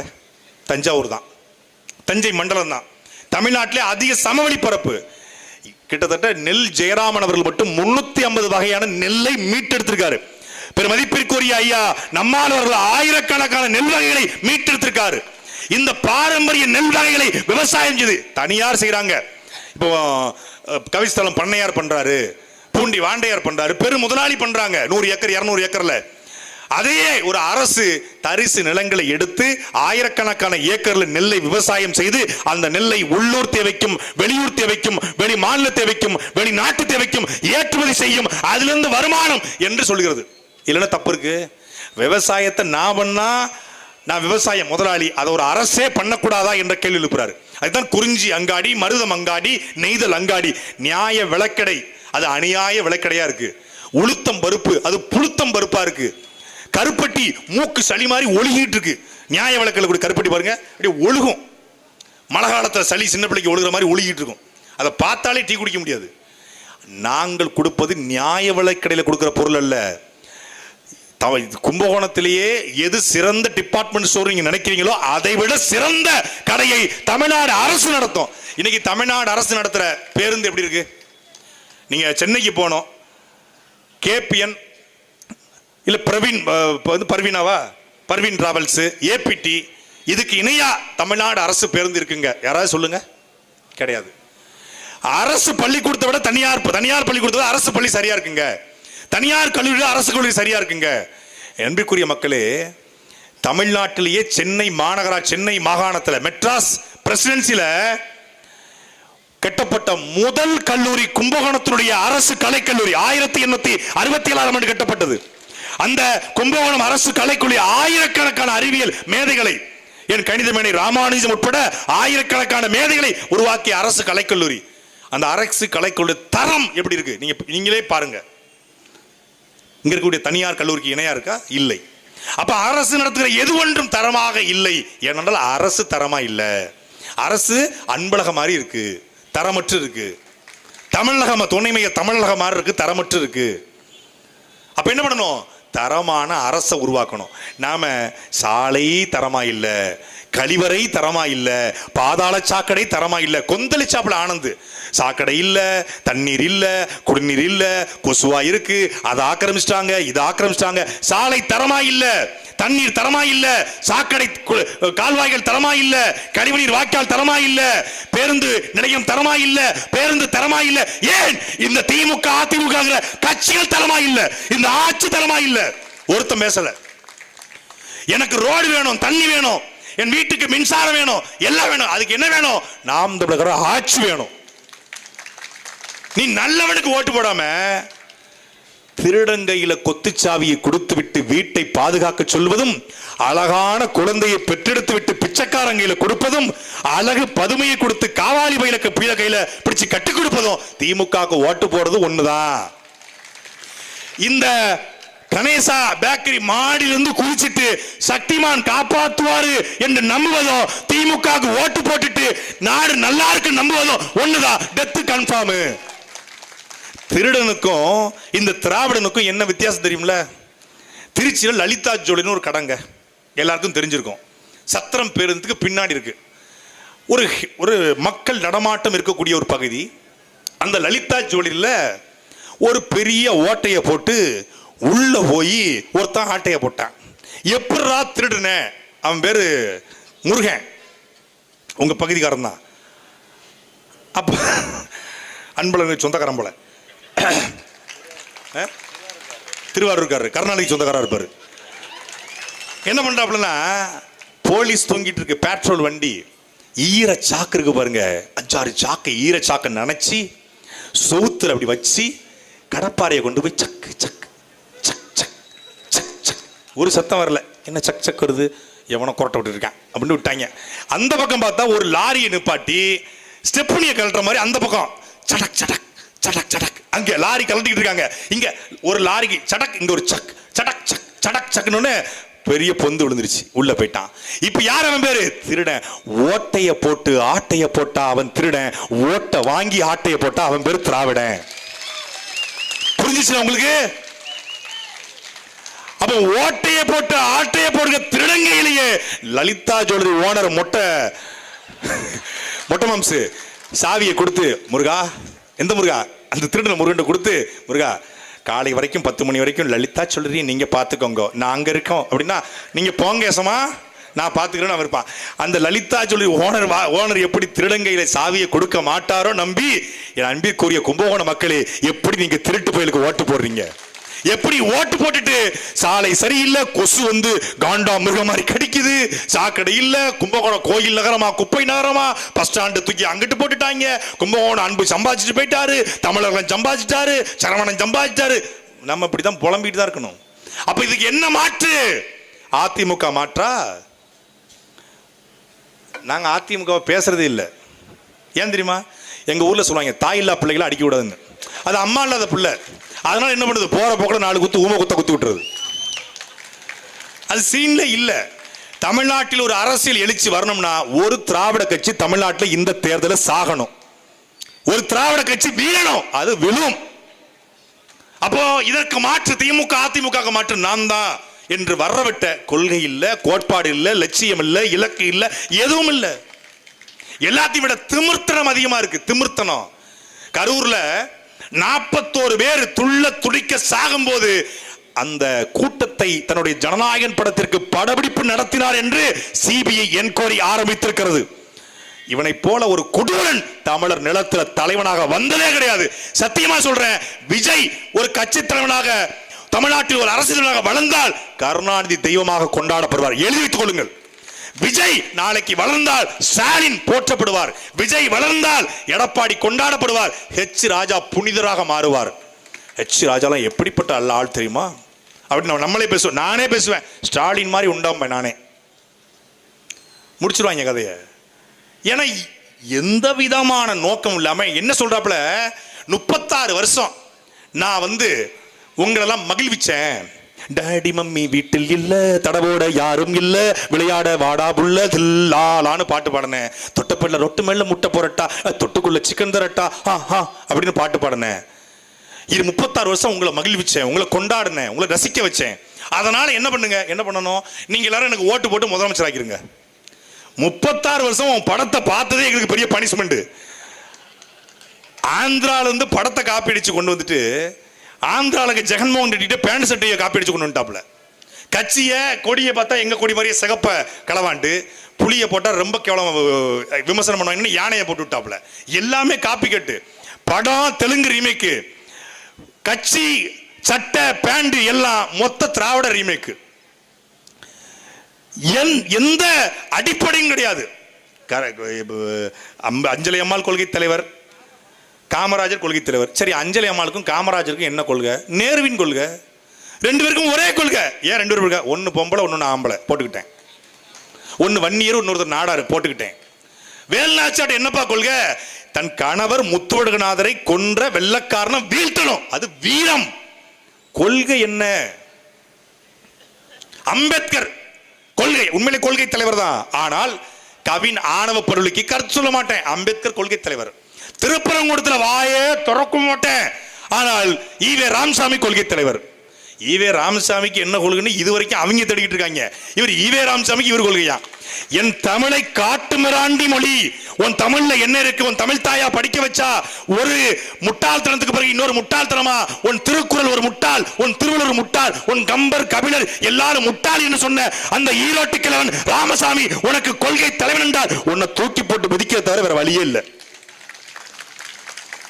எங்களுக்கு யார் தலைவர்? உங்களுக்கு ராமசாமி தலைவர், உங்களுக்கு கருணாநிதி ரோல் மாடல், உங்களுக்கு ஜெயலலிதா ரோல் மாடல், உங்களுக்கு நாளை விஜயகாந்தும் ரோல் மாடல், ஸ்டாலினும் ரோல் மாடல், நாளைக்கு ஜான் ஆரோக்கியசாமி ரோல் மாடல், ஆதவ் அர்ஜுனாவும் ரோல் மாடல். ஆனால் எங்களுக்கு ஒரே ஒரு மாடல் தான். எங்களுக்கு மட்டுமல்ல, உலகத்தின் வாழ்கிற 12 கோடி மக்களுக்கும் ஒரே மாடல்.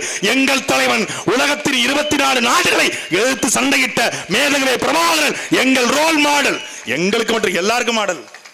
அதான் எங்க அண்ணன் ஹிமாயின் கேட்டாங்க, துப்பாக்கி படத்துல நடிக்கிறவன் இல்லடா தலைவன், துப்பாக்கி தூக்கி மக்களுக்காக சண்டை போடுறவன் தலைவன். திரையில் வசனம் பேசியவன் அல்ல தலைவன், தரையில் மக்களுக்காக உரிமைக்காக குரல் கொடுப்பவன் எவனோ அவனே தலைவன். திரையில பேசுவார் பஞ்ச் செலகு, ஒரு தடவை முடிவெடுத்துட்டா என் பேச்சை நானே கேட்க மாட்டேன். இது ஒரு மேனரிஸ். அந்த விரல்ல ஏதோ புண்ணு போல இருக்கு. விரல தடவுறது இப்படி இப்படி ஆச்சு பூச்சி சந்தில போட்டாச்சு. இப்ப சந்தில போட்டு தான் அடிச்சுக்கிட்டு இருக்கோம். அங்க கிள்ளி படத்துல வேலு தனலட்சுமியை காப்பாத்த வேலு தொப்பியை போட்டு கிளம்பிடுவாப்ல. ஆச்சு பூச்சி மூத்துப்பாண்டி எதிர்த்து சண்டை போட்டு தனலட்சுமியை காப்பாத்துவாப்ல. தனலட்சுமியை காப்பாத்தது எதுக்குன்னு இப்பதான் தெரியுது. காப்பாத்தி கொண்டு வந்து விட்டுருவான்னு பார்த்தா பிரகாஷ் காப்பாத்திட்டு வந்து இந்த அதை எப்படி வாயால சொல்ல. கொடுமை கொடுமை. படத்துல காப்பாத்த வருவாரு, நிஜத்துல 41 பேரு தண்ணி இல்லாம கழிவறை இல்லாம மருத்துவமனை இல்லாம செத்து கொண்டிருக்கும் போது 11 குழந்தைகள் 8 பெண்கள் மிதிச்சு மிதிச்சு மிதிச்சு நெஞ்சில் அடிபட்டு நெஞ்செலும்பு உடைஞ்சி மலக்குழாய் உடைஞ்சி இருதயம் வெளியே வந்து கல்லீரல் உடைஞ்சி எல்லாம் உடைஞ்சி செத்த பொழுது உண்மையிலே மனசாட்சி உள்ள ஒரு தலைவனா இருந்திருந்தால் அவன் அந்த இடத்தை விட்டு ஓடி போயிருப்பானா? இவனுக்குத்தான் நீங்கள் வாக்கு செலுத்த போறீங்களா? இவர்தான் இந்த நாட்டை மாற்ற போகிறாரா? அந்த இடத்துல அன்பிற்குரிய மக்களே 41 பேர்ல ஒரு ஆளு மயக்கம் போட்டு விழுந்தாலும் எங்களுடைய அண்ணன் சீமானா இருந்திருந்தா அந்த இடத்தை விட்டு நகர்ந்திருக்க மாட்டார்.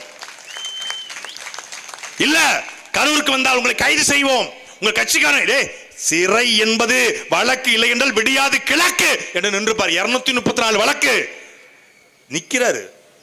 குண்டர் சட்டம் நின்னாரு, தேசிய பாதுகாப்பு சட்டம் நின்னாரு, தொடர்ச்சிய சிறை நின்னாரு. சீமான் திரையிலிருந்து அரசியலுக்கு வரல, சிறையிலிருந்து அரசியலுக்கு வந்தாரு. ஆனால் ஒரே வழக்கு போட்டு எஃப்ஐஆர்ல பேரே சேர்க்கலங்க. செல்போனை சுவிட்ச் ஆஃப் பண்ணிட்டாப்ல.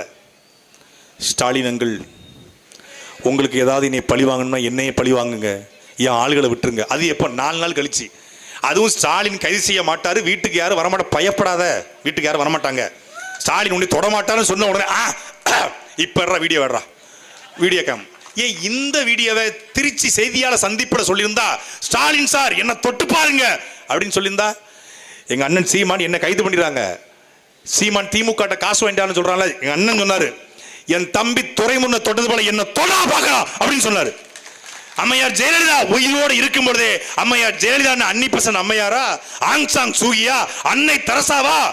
கர்நாடகாவில் தண்ணீர் மூலம் தமிழ் அடிபடும் போது உங்களுக்கு இனவாதமா தெரியல?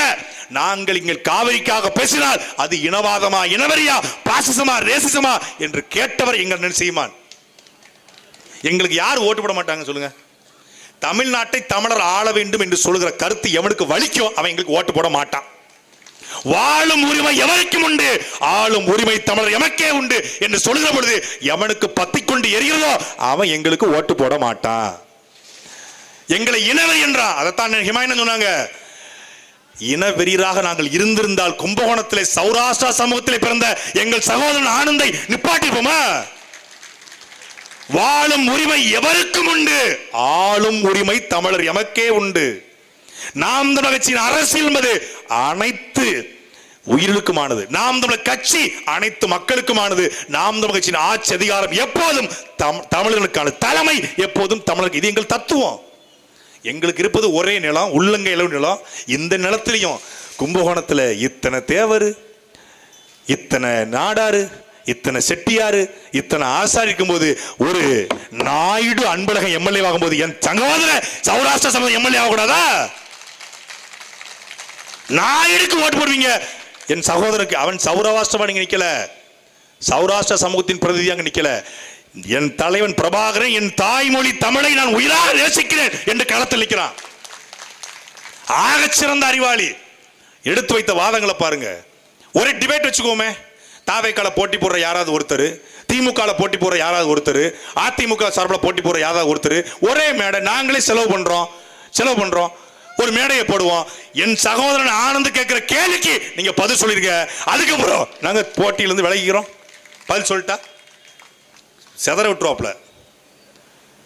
அப்போ ஒரு கொள்கை இருந்தால் அவருக்கு வாக்கு செலுத்தலாம். தமிழ்நாட்டில் 1967 அண்ணாதுரை ஆட்சி அமைக்கும் பொழுது ஒரு உயர்ந்த கொள்கையை உண்மையிலே கொண்டு வந்தார். அவருக்கு ஒரு மொழிப்பற்று, குறைந்தபட்ச மொழிப்பற்று, இனப்பற்று இருந்தது. திமுக தொடங்கும் போது தப்பான கட்சி கிடையாது. அதிமுக எம்ஜிஆர் வந்தார்னா மிகப்பெரிய மாஸ் லீடர். 20 ஆண்டுகள் பெரியார் அண்ணாவோடு பயணிச்சாரு. திமுக சரிவாதி மாவட்ட செயலர் பிரிச்சு வந்தாரு. பிரிச்சுட்டு வந்து எம்ஜிஆரால் 1973 திண்டுக்கல்ல மாயத்தவர் நிப்பாட்டி இடைத்தேர்தலில் வென்று 77 ஆட்சியை பிடிச்சாரு. இவங்க என்ன சொல்றாங்க, 67 ஆட்சி மாற்றம் நிகழ்ந்தது போல 77 ஆட்சி மாற்றம் நிகழ்ந்தது போல 2014 ஆட்சி மாற்றம் நிகழப்போகுது. ஆட்சி மாற்றம் நிகழப்போகுது உண்மைதான். அந்த ஆட்சி மாற்றம் ஏமாற்று விஜய் அல்ல, அந்த ஆட்சி மாற்றம் நாம் தமிழர் என்கிற ஆட்சி மாற்றம். 8.2 விழுக்காடு வச்சிருக்கீங்க, நீங்க எல்லாம் ஆட்சி அமைக்க முடியுமா? டேய், 8.2 விழுக்காடு நாங்க ஆட்சி அமைக்காம எதுவுமே இல்லாத விஜயான ஆட்சி அமைப்பா? எதுவுமே இல்ல, சீரோ. முட்டை, கொள்கையிலும் முட்டை, ஆளும் கூமுட்டை. எங்க கிட்ட உங்களுக்கு கவுன்சிலர் இருக்கா? கவுன்சிலர் இருக்கா? இவர் என்னமோ ஒரு 550 கவுன்சிலர் வச்சிருக்க மாதிரி. ஒரு கவுன்சிலர் கூட ஜெயிக்க வைக்கலாத கட்சி. அன்பிற்குரிய மக்களே, தமிழ்நாட்டில் 80 ஆண்டு கால பொது வாழ்க்கைக்கு சொந்தக்காரர். 80 ஆண்டு வெள்ளைக்காரன் ஆட்சி முடிந்து கம்யூனிஸ்ட் தத்துவத்தை இந்தியா முழுக்க விதைக்கிற பொழுது நெல் விவசாயிகளுக்காக, கூலி விவசாயிகளுக்காக போராடியதற்காக கம்யூனிஸ்ட் கட்சி இந்தியா முழுக்க தடை செய்யப்படுது. அந்த காலகட்டத்தில் கம்யூனிசத்தில் இருந்து புரட்சி செய்தார் என்ற காரணத்திற்காக கைது செய்யப்பட்டு, உன் நண்பனை மட்டும் காட்டி கொடுத்தால் உன்னை விட்டுவிடுகிறோம் என்று சொன்ன பொழுது, நண்பனை காட்டி கொடுக்கவில்லை என்றால் உன் மீசையை பொசிக்கிடும் என்று மீசையை பொசிக்கிறார்கள். தாங்கிக் கொண்டிருந்து 80 ஆண்டு கால பொது வாழ்க்கையில ஒத்த பைசா கூட எவனிடத்திலும் கையேந்தாது. ஆற்றுவள கொள்ளை, கனிம வள கொள்ளை, ஊழல், லஞ்சம், சாதி ஒழிப்பு, சமூக நீதி என்று தான் பிறந்த சாதியை சாகும் வரை சொல்லாமலே செத்து போன எங்கள் தாத்தா நல்லகண்ண அவர்கள் ஜெயிக்கவே இல்லை. அம்பையில் அம்பாசமுத்திர தொகுதியில் என்றால் தோற்று போனார்.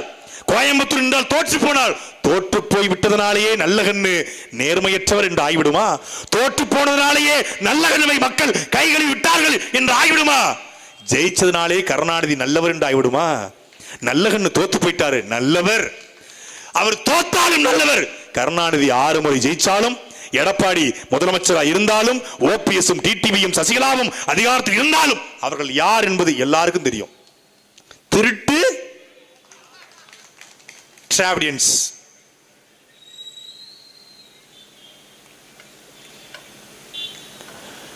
இது என்னது?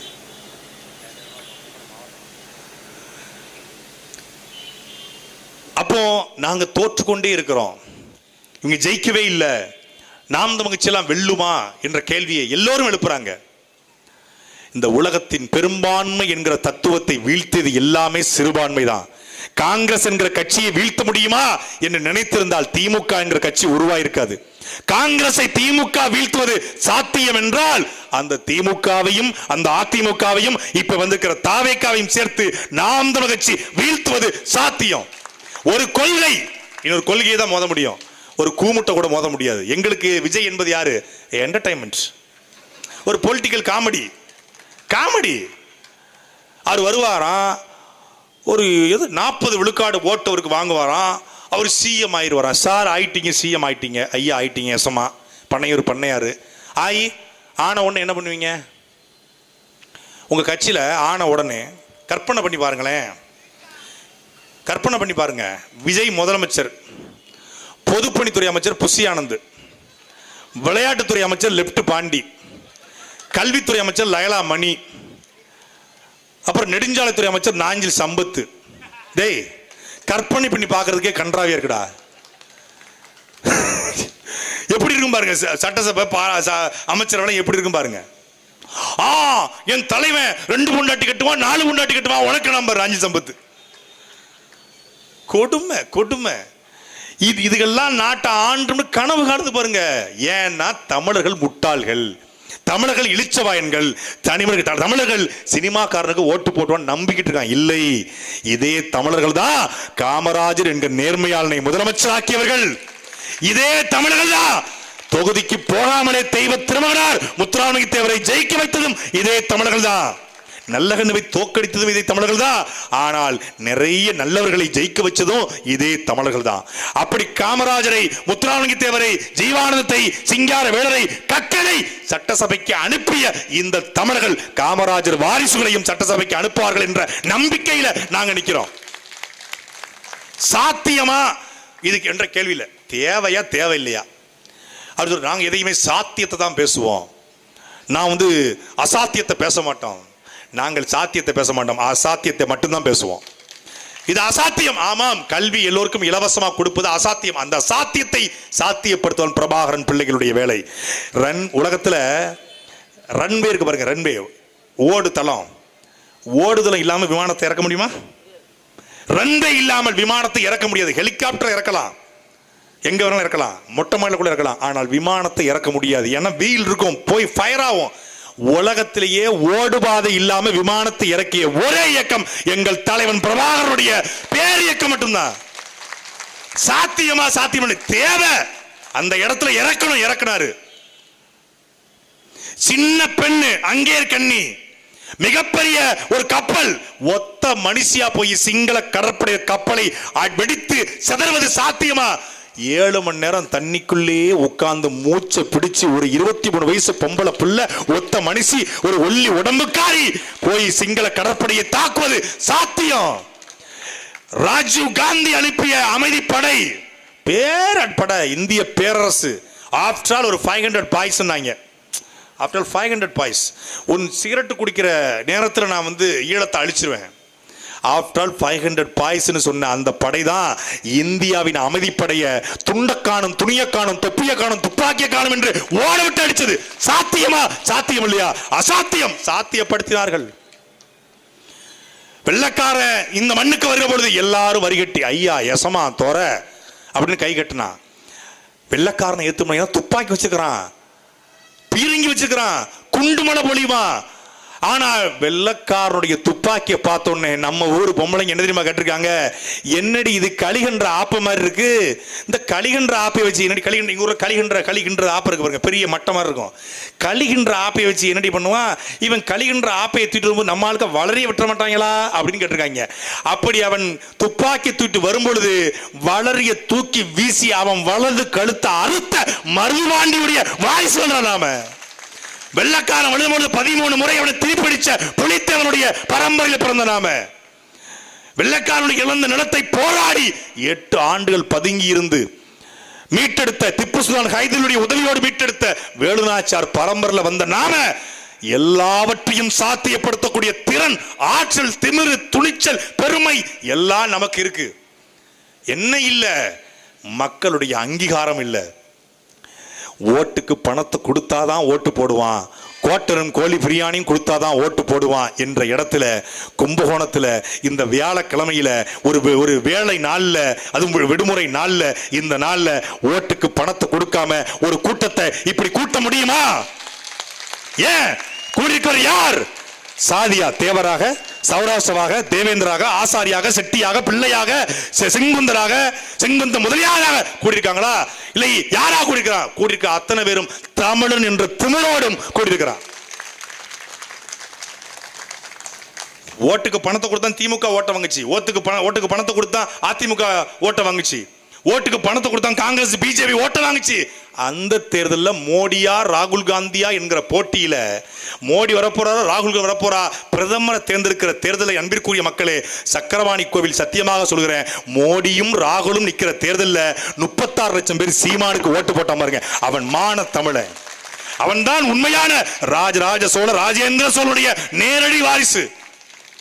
இன்னும் வாழ்றாங்க, இன்னும் நல்லவர்கள், நேர்மையானவர்கள், உண்மையின் பக்கம் நிற்கக்கூடியவர்கள். தமிழ் இந்த நாட்டிலே வாழ வேண்டும். தமிழ் அழகன்னு பேர் இருக்கு, துணை முதலமைச்சர், துணை மேயருக்கு தமிழ் அழகன். கணேசா அக்ஷயம் பேக்கரி தமிழ் அழகா? பெருமதிப்பிற்குரிய அண்ணனே, துணை மேயரே, உங்கள் கும்பகோணத்திலே நீங்கள் தமிழ் அழக. தமிழ் இங்கே அழகா இல்லையே. இது உங்களுக்கு வலிக்கவில்லையா? யாருக்கு வலிக்கும்? பிரபாகரன் பிள்ளை சீமானின் தம்பிகள் எங்களுக்கு தான் வலிக்கும். எங்கும் தமிழ், எதிலும் தமிழ், உடல் மண்ணுக்கு உயிர் தமிழுக்கு என்று ஆட்சிக்கு வந்த திமுக உள்ளங்கவர் ஓவியமே, உற்சாக காவியமே, ஓடை நலுவலே, உடையவள் புதுநலமே, அன்பே, அழக, இன்பமே, இனிய தண்டல, மரகத பண்டிகை, மாணிக்க சொல்றே, மன்மத விளக்க. தமிழர்களே, என்னை கடலில் தூக்கி போட்டாலும் கட்டு மரமா பதிப்பேன், கவிழ்ந்து விட மாட்டேன், அதிலே ஏறினாலும் உள்ள அமைக்க வச்சுட்டு ஓடி போயிருவேன் அப்படிலாம் பேசி வளர்த்த திமுக. இந்திக்கு தமிழ்நாட்டில் ஆதிக்கமும் எல்லோரும் மாறுங்கள் நாட்டினரே செந்தமிழுக்கு தீங்கு விளைந்து விட்டால் இந்த தேகம் இருந்தொரு லாபம் உண்டோ விந்தை தமிழ் மொழி எங்கள் மொழி அது வீர தமிழ் மக்கள் ஆவி என்போம் இந்திக்கு சலுகை தந்திடுவார் அந்த ஈனரை காரி உமிழ்ந்திடுவோம் எப்பக்கம் வந்து புகுந்துவிடும் இந்தி எத்தனை பட்டாலும் கூட்டி வரும் அற்பம் என்போம் அந்த இந்திதனை அதன் ஆணவத்திமரை அடக்கிடுவோம் என்று பாரதிதாசன் பாடிய பாட்டின் மூலமாக வளர்ந்த திமுக கனியிட ஏறிய சுளையும் முட்டல் கலையிட ஏறிய சாரும் பனிமலர் ஏறிய தேனும் காட்சி பாகிட ஏறிய சுவையும் நனிபசு மொழியும் பாலும் தன்னை நல்கிய குள்ள நீரும் இனியன என்பேன் எனினும் என் தமிழை என்னு என்பேன் கண்டீர் என்று பாரதிதாசனுடைய பாட்டின் மூலமாக வளர்ந்த திமுக ஒரு கடையில தமிழ்ல என்னடா 5 வருஷம் புடுங்கிருக்கீங்க என்ன புடுங்கிருக்கீங்க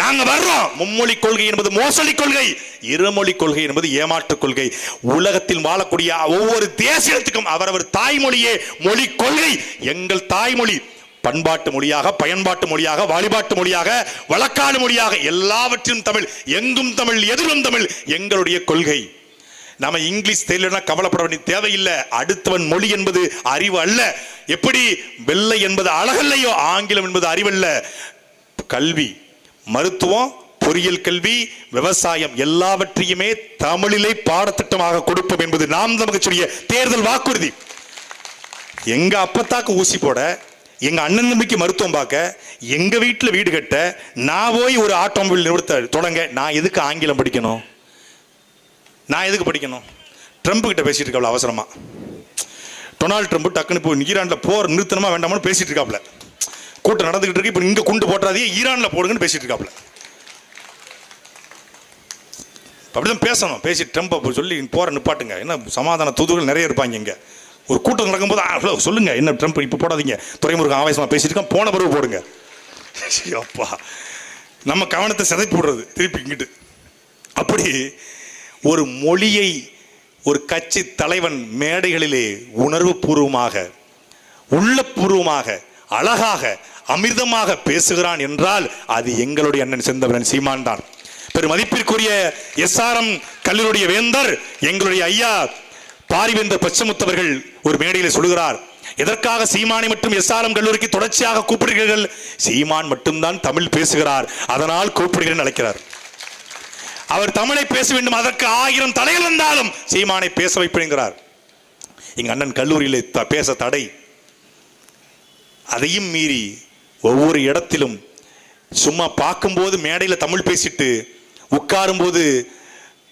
ஒன்னா பேசும்போது பிறமொழி பேசுகிற தலைவன் அல்ல வீட்டிலே ஒரு மொழி நாட்டிலே ஒரு மொழி பேசுகிற தலைவன் அல்ல மேடையில என்ன பேசுகிறாரோ அதுதான் அவர் எங்கு பேசினாலும் மகிழுந்தா வீட்டிலே இருக்கை அறையா இல்லை அலுவலகமா இல்லை கட்சி அலுவலகமா எங்கே சென்றாலும் எங்கும் தமிழ் எதிலும் தமிழ் நாக்கை திருத்த முடியாத நீ நாட்டை எப்படி திருத்துவா என்கிற கேள்வியை அண்ணன் சீமான் எழுப்புகிறார் எல்லாரும் அவரவர் தாய்மொழியில பேசும்போது நாம் தான் உலகத்தின் தாய்மொழி தமிழிலே பேசிக் கொண்டிருக்கிறோம் நம் தாய்மொழி அழிந்து கொண்டிருக்கிறது தமிழிலே உரையாடுங்கள் தமிழிலே பேசுங்கள் என்று ஒரு கட்சியின் தலைவர் யாராவது பேசுவாங்களா ஒரு கட்சி கூட்டத்தில் சால்வை அணியாத கூட்டம் ஒரு கட்சி கூட்டத்துல மலர்கள் கொடுக்காத கூட்டம் ஒரு கட்சி கூட்டத்துல பட்டாசுகள் வெடிக்காத கூட்டம் ஒரு கட்சி கூட்டத்துல வேட்பாளர்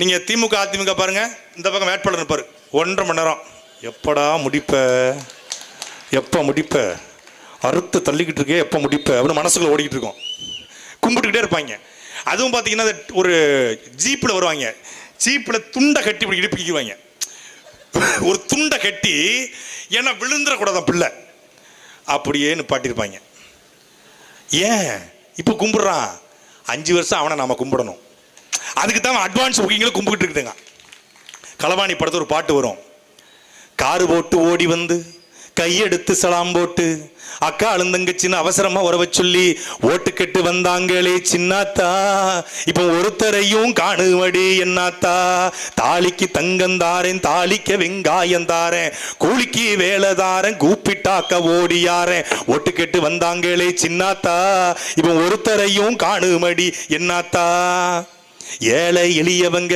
எல்லாருக்கும் நன்மைன்னா வாழ்வு மலரும்னா வறுமை எல்லாம் குறையும்னா வேலை கிடைக்கும்னா விவசாயம் செழிக்கும்னா ஓட்டு கெட்டு வந்தாங்களே சின்னாத்தா இப்ப ஒருத்தரையும் காணுமடி என்னாத்தா இப்ப அன்பழகனை காணுமடி என்னாத்தா இப்ப தமிழகனை காணுமடி என்னாத்தா சொண்டக்காரன் அடிச்சுக்கிறான், சண்டைக்காரன் சிரிச்சுக்கிறான். சொண்டக்காரன் அடிச்சுக்கிறான், சண்டைக்காரன் சிரிச்சுக்கிறான். 10 நாள் கூத்து தானே சின்னாத்தா, அப்புறம் பார்த்தா கூட சிரிக்க மாட்டான் என்னாத்தா. 10 நாள் கூத்து தானே சின்னாத்தா, அப்புறம் பார்த்தா கூட சிரிக்க மாட்டான் என்னாத்தா. இப்படி ஓட்டு கேட்டு வருவானுங்க, பல்ல இடிச்சிட்டு வருவானுங்க, வெக்கமே இல்லாம வருவானுங்க. நீங்கள் கேளுங்கள் என் அன்பிற்குரிய அன்பே, சாக்கடை எங்க, கால்வாய எங்க, எங்க அன்பிற்குரிய அன்பே, கும்பகோணத்தினுடைய மாநகராட்சிக்கு போட்ட அந்த திட்டம் எங்கே, எங்களுடைய நிதி எங்கே, நாங்கள் செலுத்திய வீட்டு வரி, தண்ணி வரி, சுங்க வரி, சாலை வரி, எல்லா வரியும் எங்கே? இதுதான் உங்க காரா மாறி இருக்கா என்று கேளுங்கள். மான தமிழர்களே, பச்சை தமிழர்களே, தூய தமிழர்களே, யாரும் உங்க மேல வழக்கு போட முடியாது. எலெக்ஷன் கோட் இருக்கு, தேர்தல் ஆணையத்தின் கட்டுப்பாட்டு தமிழ்நாடு இருக்கு. உங்க எம்எல்ஏ வந்தாலும் சரி, எக்ஸ் தான். இப்போ எம்எல்ஏ கிடையாது, உங்க அமைச்சர் வந்தா எக்ஸ் தான். முதலமைச்சரே முன்னாள் முதலமைச்சர் தான். இப்போ காபந்து முதலமைச்சர் தான் அவரு, அறதான் அவரு. அதனால கேளுங்க, கேள்விகளை கேளுங்க. சமூக வலைதளங்கள் எழுதினா பத்தாது, கேள்வியை கேளுங்கள். ஏன் இதை செய்யல? 2021 தேர்தல் அறிக்கையில் இதை சொன்னீங்களே, எதை செஞ்சிருக்கீங்க, எதை செய்யல, வந்து என்ன செய்ய போறீங்க, வந்தபோது ஏன் செய்யல கேள்வியை மக்கள் நீங்கள் எழுப்புகிற பொழுது உண்மையான மாற்றம் தமிழ்நாட்டில் நடைபெறும். அந்த மாற்றத்தை உங்கள் பிள்ளைகள் இந்த தேர்தலிலிருந்து துவங்க இருக்கிறோம். 70 ஆண்டு கால கரைவடிந்த அரசியல், ஆமாம், சாக்கடை அரசியலை, அந்த சாக்கடை அரசியலை பூக்கடை அரசியலாக மாற்ற உங்கள் பிள்ளைகள், படித்தவர்கள், நல்லவர்கள் உங்களிடத்தில் கையேந்தி வந்திருக்கிறோம். தமிழ்நாட்டில் எல்லா அரசியல் கட்சிகளும் ஓட்டுக்கு பணம் கொடுக்கும் போது ஒரே ஒரு கட்சி தான், எங்களுக்கு தேர்தல் நிதி தாருங்கள் என்று திரட்டி மக்களிடத்தில் கையேந்தி தேர்தலை சந்திக்கிற ஒரே கட்சி அது நாம் தமிழர் கட்சி மட்டும்தான். நாம் தமிழர் கட்சியுடைய தேர்தல் செயல்பாட்டு வரைவு மக்களரசு.com என்கிற இணைய பக்கத்தில் இருக்குது, படித்து விடுங்கள். படிச்சது உங்களுக்கு பிடிச்சிச்சுன்னா donate.namtamil.org இணைய பக்கத்தில் நிதியை செலுத்துங்க. அப்புறம் ஏப்ரல் 23 நடக்க இருக்கிற அந்த சட்டமன்ற தேர்தலில் இந்த தொகுதியில் யார் நின்றாலும் கும்பகோணம் ஆனந்து மாதிரி வருமா என்பதை கற்பனை செய்து பார்த்து விட்டு வாக்களிங்க. நீங்க எந்த கட்சியிலும் இருங்க, இதுவரைக்கும் என்ன நடந்திருக்குது, இனி என்ன நடக்க போகுது என்று பாருங்கள். கும்பகோணத்தில் அன்பிற்குரிய சகோதரன் ஆனந்த் அவர்கள் ஒரு படித்தவர், பண்பாளர், கிட்டத்தட்ட 15 ஆண்டு காலமாக இந்த தமிழ் தேசிய அரசியலை உள்வாங்கி தமிழ்நாட்டில் எந்த போராட்டம் நடந்தாலும் அங்க கும்பகோணம் ஆனந்துடைய கார் வந்து நிற்கும். எந்த வழக்கு போட்டாலும் நாம் தமிழ்ச்சி மீது, நாம் தமிழ்ச்சி பொறுப்பாளர் மீது யார் வழக்கு போட்டாலும் ஒத்த பைசா வாங்காம வாதாடக்கூடிய வழக்கறிஞர், ஆகச்சிறந்த வழக்கறிஞர் என்னுடைய சகோதரன் ஆனந்த் அவர்கள். அவர்களுக்கு இந்த கும்பகோணத்தில் வாழ்கிற எந்திக்க மாட்டாரு, ஓட்டு கேட்டு எப்படி போடுவாங்க, மக்களை மதிக்கணுமா இல்லையா ராஸ்கல்ஸ்?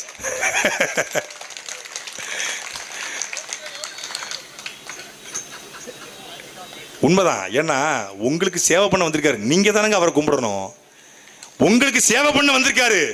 நான் எப்படி சேவை பண்ண வர்றவன் ஒருத்தன் உங்களை பார்த்து கும்பிடுறானா உங்களை ஏமாத்த போறன்னு அர்த்தம். ஒருத்தனுடைய ஆசையை தூண்டி விடணும், என்ன பண்ணணும், ஒருத்தனை அவனை ஏமாத்தணும், ஆசையை தூண்டணும். அதுபோல உங்களை நாங்கள் ஏமாத்த வரல. நீங்கள் அவரை கும்பகோணம் சட்டமன்றத்துடைய வேட்பாளராக இருக்கிற இவரை சட்டமன்ற உறுப்பினராக மாற்ற வேண்டும். நாம் தமிழர் கட்சியின் முதல் வெற்றி கும்பகோணம் சட்டமன்ற தொகுதியிலிருந்து வந்தது என்கிற செய்தியை நாம் வெற்றி செய்தியாக மாற்ற வேண்டும். அன்பிற்குரிய மக்களே, மீண்டும் ஒரு தேர்தல் பரப்புரையை சந்திப்போம். நன்றி, வணக்கம். நாம் தமிழர், நாமே தமிழர்.